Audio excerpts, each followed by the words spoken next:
நாம் இந்த எபிசோடில் ஒரு வித்தியாசமான ஒரு தலைப்பை பற்றி பேச போகிறோம். அதாவது இது நாள் வரைக்கும் நம்ம ராசி பலனை தான், ராசியை மையமாக வச்சு தான் பலனை சொல்லிட்டும் வரோம். இப்போ இந்த எபிசோடில் லக்னத்தை மையமாக வச்சு பலனை சொல்ல போகிறோம். அதாவது ராசி எல்லாருக்கும் தெரியும், நட்சத்திரம் தெரியும், ஆனால் லக்னம் என்னான்னு தெரியாது. உங்கள் ஜாதகத்தை பாருங்கள், லான்னு போட்டிருக்கோம். லான்னு போட்டால் அது உங்களுடைய லக்னம், அதுதான் உங்கள் லக்னம். அந்த லக்ன பலனை வச்சு தான் பெருவாரியாக ஜோதிடர்கள் லக்ன பலனை வச்சு தான் பலனை சொல்லிகிட்ருக்கோம். இது ராசி என்பது உடல், லக்னம் என்பது உயிர். அதனால் இது பெரும்பாலும் பார்த்திங்கன்னா ரொம்ப இதில் எது சிறந்தது அப்படின்னு பார்த்திங்கன்னா ராசியை காட்டிலும் லக்னம் தான் சிறந்தது. லக்ன பலன் தான் பிரதானமான ஒரு பலன். இப்போ நம்ம ராசிக்கு சொல்கிறோம் அப்படின்னா, இப்போ மேஷ ராசிக்கு பலன் சொல்கிறோம் அப்படின்னா, அந்த ராசிக்கு சொல்கிறதை காட்டிலும் லக்னம் ராசி ஒன்று இருக்கும், லக்னம் ஒன்று இருக்கும், ஒத்துருக்கும். ரெண்டும் ஒன்றா வர்றது கஷ்டம். இப்போ உதாரணத்துக்கு பார்த்திங்கன்னா கடகராசி அப்படின்னா, கடகராசிக்கு அஷ்டமத்து சனி போயிட்டுருக்கு, பிரச்சனையான காலம்னு சொல்லுவோம். ஆனால் அதுவே அவர் மேஷ லக்னத்தில் பிறந்திருப்பார். அப்போ மேஷ லக்னத்துக்கு சனி 11ல் நல்லா இருக்கார், அப்போ நல்லது செய்வார். அப்போ அவருக்கு அந்த ராசி பலன் சொல்லணும். பார்த்திங்களா, அஷ்டமத்து சனி இருந்த போதிலும் இந்த 11ல் இருக்கிற சனி ஒரு நல்லது செய்யக்கூடிய ஒரு நிலை இருக்கும். அப்போ பார்த்திங்கன்னா அவர் அஷ்டமத்து சனி பலனை விட 11ல் லாபத்தில் இருக்கிற சனியினுடைய பலன் தான் தூக்கலாம் அதிகமாக நல்லா இருக்கும். அப்போ சிறந்தது எதுன்னு பார்த்திங்கன்னா லக்னம் பலன்கள் தான் பிரதானம் அப்படின்னு இருக்கக்கூடிய ஒரு அமைப்பு இருக்குங்க. பெரும்பாலும் பார்த்திங்கன்னு சொன்னால் இந்த வருட கிரகங்களை மையமாக வச்சு தான் நம்ம பலனை சொல்ல முடியும். சனி 2.5 வருஷம் ஒரு ராசியில் இருப்பார், குரு பகவான் 1 வருஷம் இருப்பார், ராகு கேதுக்கள் 1 ஆண்டு ஒரு கட்டத்தில் இருப்பாங்க. இவங்களை பொறுத்தவரையிலையும் இந்த ராகு கேதுவை தவிர்த்து இந்த குரு சனி வக்ரமாகும் காலங்களும் இருக்குது. பட் இருந்தாலும் நம்ம பெருவாரியாக அந்த கட்டத்தில் இருக்கும் பொழுது என்ன பலனை தருகிறார் அந்த கிரகம் அப்படிங்கிறத வச்சு தான் நம்ம சொல்ல போகிறோம். இப்போ தமிழ் புத்தாண்டு குரோதி வருடம் ஒவ்வொரு லக்னத்தில் பிறந்தவர்களுக்கு இந்த ஓராண்டு பலன் எப்படி இருக்க போகுது அப்படின்னு பார்க்கலாம் வாங்க. மீன லக்னம் கால புருஷனுக்கு 12வது வீடு, குரு பகவான் ஆட்சி பெறும் வீடு. இப்போ இந்த மீன லக்னத்திற்கு இந்த தமிழ் புத்தாண்டு குரோதி ஆண்டு எப்பேற்பட்ட பலனை கிரகங்கள் வழங்கப் போகிறது அப்படின்னு பார்க்கலாம். 2ஆம் இடத்தில் இருந்து வந்த குரு பகவான் இப்பொழுது இந்த மீன லக்னத்திற்கு 3ஆம் இடத்துக்கு வந்துவிட்டார். ராசிநாதன் 3ஆம் இடத்துக்கு போயிட்டான்னு சொன்னால் ஒரு முக்கால் சுபம்னு சொல்லுவாங்க, முழு சுபம் அல்ல. 3ஆம் இடம் தைரிய வீரியஸ்தானம், அங்கே போய் உட்காந்துருக்கார். ஒரு தைரியத்தோடது எதையும் செயல்படுவீங்க. இளைய சகோதரிகளுடைய அரவணைப்பும் ஆதரவும் இருக்கும். கம்யூனிகேஷன் பாவத்தில் வேலை பார்க்குறவங்களுக்கு ஒரு பாசிட்டிவ் எனர்ஜி கிடைக்கும், இப்படி சொல்லலாம். இப்போ குரு பார்வை கோடி நன்மை அப்படின்னும் பொழுது உங்களுக்கு 7ஆம் இடத்தை குரு பார்க்க போகிறது. திருமண வயதில் இருக்கும் ஆண் பெண் இருபாலருக்கும் திருமணம் கைகூடி வரும். குருபலம் வந்தாச்சு அப்படின்னா குருபலம் வந்தாச்சு, கண்டிப்பாக திருமணம் ஆகும். நண்பர்களால் ஆதாயம், கூட்டு தொழில் செய்பவர்களுக்கு கூட்டாளிகளால் நன்மைகள் நடக்கும். சமூகத்தில் பேரு புகழ் அந்தஸ்து கௌரவம் உயரக்கூடிய ஒரு காலகட்டம். முதல்ல கணவன் மனைவி ஒற்றுமை, அந்யோன்யம், குதூகலம் ஏற்படும் அப்படின்னு சொல்லணும். 7ஆம் இடம் அப்படின்னு சொன்னாலே நமக்கு அடுத்து எதிர்க்க இருக்கிற அத்தனை பேரும் எழுதான், நண்பர்களும் எழுதான், உறவினர்களும் எழுதான், மனைவியும் எழுதான், சமூகமே எழுதான். அப்போது உங்களை பொறுத்தவரை 7ஆம் இடத்தை குரு பார்க்கிறது என்று சொன்னால் உங்களுக்கு சாதகமான ஒரு பலன்களை எதிர்பார்க்கலாம் இந்த ஆண்டு. அடுத்தது உங்களுக்கு 9ஆம் வீட்டை குரு பார்க்குறார். 9ஆம் வீட்டை சனி பார்த்துக்கிட்டு இருக்கார், இப்போவும் சனி பார்த்துட்ருக்கார். கடந்த காலங்களில் உங்களுக்கு தந்தைக்கும் உங்களுக்கும் பிரச்சனை, தந்தை வழி சொந்தங்களுக்கும் உங்களுக்கும் பிரச்சனை, அதே நேரத்தில் பாக்கிய குறைவு ஏற்பட்டது, வெளிநாட்டு பயணம் தடையாக இருந்தது. ஆனால் இப்போ பார்த்தீங்கன்னு சொன்னால் குரு பார்வை கோடி நன்மை. குரு பார்வை கோடி நன்மை அப்படின்னும்போது உங்களுக்கு தாராளமாக நீங்கள் தந்தையால் அனுகூலங்கள், தந்தை வழி சொந்தங்களால் ஆதாயம், வெளிநாடு போய் உயர்கல்வி படிக்கணும்னு நினைக்கிறவங்க தாராளமாக படிக்கலாம், நல்லதே நடக்கும். அதே நேரத்தில் தந்தை வழி சொந்தங்களால் கூட அனுகூலம் ஆன்மீகத்தில் நாட்டம் அதிகரிக்கும். ஆலய வழிபாடுகள் செய்வீர்கள், நன்கொடைகள் வழங்குவீர்கள், காசி ராமேஸ்வரம் அப்படின்னு தீர்த்த யாத்திரையெல்லாம் போயிட்டு வருவீங்க. அதே நேரத்தில் உங்களுக்கு பார்த்திங்கன்னா குழந்தை பாக்கியம் நீண்ட நாளாக இல்லாதவர்களுக்கு குழந்தை பாக்கியம் கிடைக்கும். 9ஆம் இடம். ஸோ அடுத்தது பார்த்திங்கன்னா 11ஆம் இடத்தை குரு பார்க்கிறார். 11ங்கிறது நினைத்த காரியம் கைகூடல். என்ன நினைக்கிறீங்களோ உங்கள் அபிலாஷை என்னவோ அது கைகூடும்.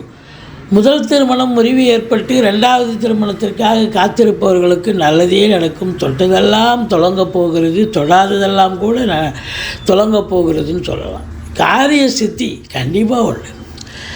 எதையும் சாதிக்கக்கூடிய ஒரு வல்லமை. 11ங்கிறது அற்புதமான இடம். நீங்கள் வேலை பார்க்குறீங்க, உத்தியோகம் பார்க்குற இடத்துல ப்ரொமோஷன் கிடைக்கல, இப்போ பதவி உயர்வு, ஊதிய உயர்வு இதெல்லாம் கண்டிப்பாக கிடைக்கும். இது அற்புதமான தருணம் அல்லவா? பதவி உயர்வு மட்டும் இல்லை, ஊதிய உயர்வு, இன்க்ரிமெண்ட் கட் ஆகி போச்சு, அது கிடைக்கும். ஸோ அதனால் அனுகூலங்கள் கிடைக்கும்.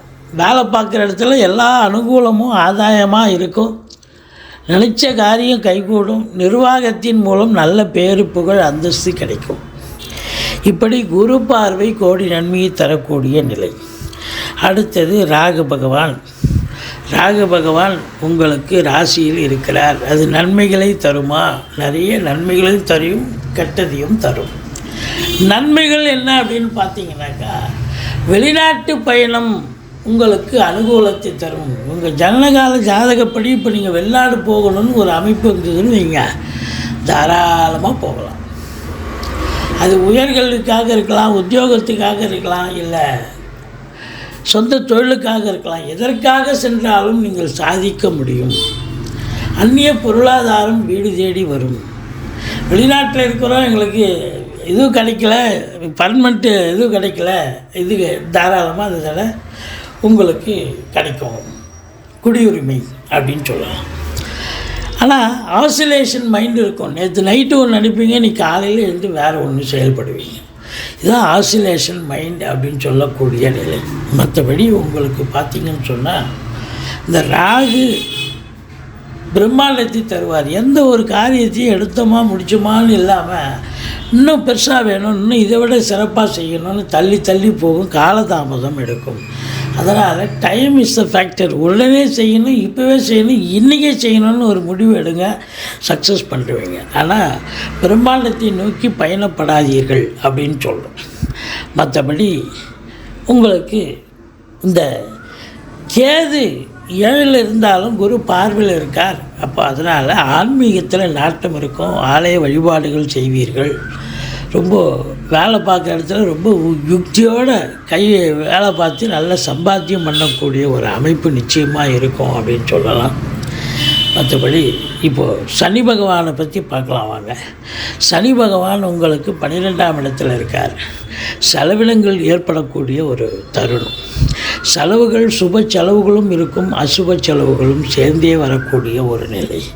அதனால் 12ல் சனி இருந்ததுன்னு சொன்னாலே 12 12ல் இருக்கான் அப்படின்னாக்கா, நீங்கள் வெளிநாடு போகணும்னு நினைக்கக்கூடியவர்கள் தாராளமாக செல்லலாம். வெளிநாட்டுக்கு போகணும்னு உங்கள் ஜனனகால ஜாதகத்தில் இருக்குதுன்னு சொன்னால் அந்த அமைப்பு இப்போது சக்ஸஸாக நடக்கும். தாராளமாக சொல்லுங்கள். 2ஆம் இடத்தை சனி பார்க்கிறார். பார்வை பலம். 2ஆம் இடத்தை சனி பார்க்கனா குடும்பத்தில் சண்டை சச்சரவு பிரச்சனைகள் வரும். பணம் பல வகையில் வந்தாலும் கொடுக்கல் வாங்கல் செய்யக்கூடாது. கொடுக்கல் வாங்கலில் பிரச்சனை வரும். 2ஆம் இடத்தை சனி பார்க்கறதால இந்த மீன லக்னத்தில் பிறந்தவர்கள், ஒரு வாக்கினை தொழிலாக கொண்டு செயல்படக்கூடிய அன்பர்கள், ஆசிரியர் பெருமக்கள், பேராசிரியர்கள், இலக்கியவாதிகள், சொற்பொழிவாளர்கள், மற்றபடி பார்த்திங்கனாக்கா புதனுடைய ஆதிக்கம் அதாவது என்ன அப்படின்னாக்கா, உங்களுக்கு வாக்கு சாதுரியம் தானே. ஜோசியராக கூட இருக்கலாம், வழக்கறிஞராக இருக்கலாம். ஸோ அப்படி ஏதாவது நீங்கள் இருக்கக்கூடியவர்கள் கொஞ்சம் பார்த்து பேசணும். ஏன்னா 2ஆம் இடத்தை சனி பார்க்குறதால குடும்பத்தில் சண்டை சச்சரவு நிறைய வரும். குடும்பத்தை நல்லாவே பிரிக்கும். அதே நேரத்தில் வாக்கு சாதுரியம் கண்டிப்பாக வேணும். எச்சரிக்கையாக பேச வேண்டும். அடுத்தது இந்த சனி பகவான் உங்களுக்கு 6ஆம் இடத்தை பார்க்கிறார். ரணரோக சத்துருஸ்தானம். உடம்பு இந்த இந்த ஓராண்டு உங்களுடைய தேக ஆரோக்கியத்தில் ஒரு பின்னடைவு ஏற்படும். மருத்துவ செலவுகள் வைக்கக்கூடிய ஒரு நிலை, ஆஸ்பத்திரி செலவு உங்களுக்கோ உங்கள் குடும்பத்தாருக்கோ யாருக்காவது வைக்கும். எதிரிகளால் தொல்லைகள் ஏற்படும். மற்றபடி உங்களுக்கு பார்த்தீங்கன்னு சொன்னால் ரோணரோக சத்துருஸ்தானம், கடன் சுமை இருப்பவர்களுக்கு விழிபிதுங்க வைத்துவிடும், பிரச்சனைகள் சந்திப்பீங்க. 6ஆம் இடம் அப்படின்னா எதிரிகளால் தாக்கம் இருக்கும், தொல்லைகள் இருக்கும். அடுத்தது கூட பார்க்குறவங்களே யார் நண்பர் யார் எதுன்னு தெரியாது, அதனால் எச்சரிக்கையாக வேலை பாருங்கள். மற்றபடி 9ஆம் இடத்தை சனி பார்க்கிறார். தந்தை வழியில் பிரச்சனை வரும். பிரச்சனை வந்து அது அப்புறம் குரு பார்வை இருக்கிறதால அது சரியாகும். அதனால் குறை ஒன்றும் இல்லை. உங்களை பொறுத்தவரையிலையும் இந்த மீன லக்னத்தில் பிறந்தவர்களுக்கு குரு 75% சாதகமாக இருக்கிறார். பார்வை பலம் 7ஆம் இடம் திருமணத்தை நிலைத்து வைக்கக்கூடிய ஒரு அமைப்பு. 9ஆம் இடம் வெளிநாடு செல்லக்கூடிய அமைப்பு, அதை ஏற்பாடு செய்வார். 11ஆம் இடம் நல்ல லாபம் சம்பாதிக்கக்கூடிய ஒரு நிலை, நல்ல தொட்டதெல்லாம் தொடங்கும். ஃபினான்சியல் ரீதியாக ஒரு திருப்பு முனை ஏற்படும். கோடீஸ்வர யோகம் குபேர சம்பத்தை பெறக்கூடிய ஒரு அமைப்பு நிச்சயமாக இருந்தாலும் 12இல் சனி பகவான் இருப்பதால் செலவினங்கள் உடனே காத்திட்டுருக்கு. அது சுப செலவாக இருக்கலாம், அசுப செலவாகவும் இருக்கலாம். ஆனால் காசு பணம் யாருக்கும் கொடுத்து உதவாதீங்க, அது பெரிய உபத்திரவமாக மாறிடும். மற்றபடி குடும்பத்தில் கொஞ்சம் பார்த்து பேசுங்க. குறிப்பாக கணவன் மனைவி கூட கருத்து வேறுபாடு வராது, மற்ற குடும்ப உறுப்பினர்களுக்கும் உங்களுக்கும் தான் கருத்து வேறுபாடு வரும் அப்படின்னு நம்ம சொல்கிறோம். நீங்கள் வணங்க வேண்டிய தெய்வம் ராகுவுக்கு துர்க்கையை வழிபாடு செய்யுங்கள். மற்றபடி குரு தட்சிணாமூர்த்தியை வழிபாடு செய்யுங்கள். இந்த குரோதி ஆண்டு இந்த மீன லக்னத்தில் பிறந்தவர்களுக்கு நிச்சயமாக ஒரு கோடீஸ்வர யோகம் குபேர சம்பத்தை பெற்று தரும் என்று சொன்னால் மிகையாகாது.